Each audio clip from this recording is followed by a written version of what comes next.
اخواني، طامات كبرى، بحث من 4 شهور وانا اشتغل عليه. كتب لا نسخ، بارك الله يعني فيك. كتب جايب من عندها نسختين. لا بارك الله فيك ولا بأهلك. السيد صالح اللي جاب لك إياها وخذ زوجتك مقابلها. وأبين هذه الحقيقة وما عندي كل مشكلة بهذه الفترة، وأنا أبحث بها، أقدم هذا البحث وأكون أنا أشتغل على بحث آخر. اي انت ابحث ورا السيد صالح، ترى يجيب لك هدايا ويجيب لك اشياء وياخذ زوجتك منك مقابلها يعني.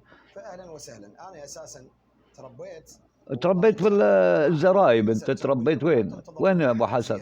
انت تربيت ببيوت الدعارة. امك كانت تشغل مناصب وتأمن بنات لكبار الضباط، وكانت تنتمي للرفاق حزب البعث، وابوك كان يشرف على هذا الامر. سود الله وجهك انت واللي تذكر اسمائهم كلهم يا السفله.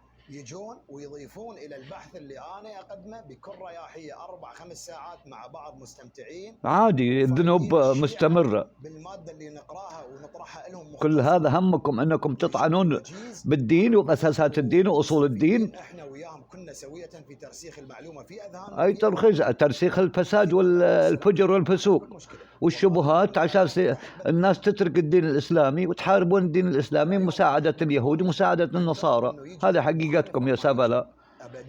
يا أهل السنة، محاورين أهل السنة، احذروا من أنكم تطلعوا عندهم ضيوف، والله تقللوا من قيمتكم ومكانتكم. أنتم على الحق وهذول على الباطل. سود الله وجهكم. ما يريد يشوف كما يقول يحاول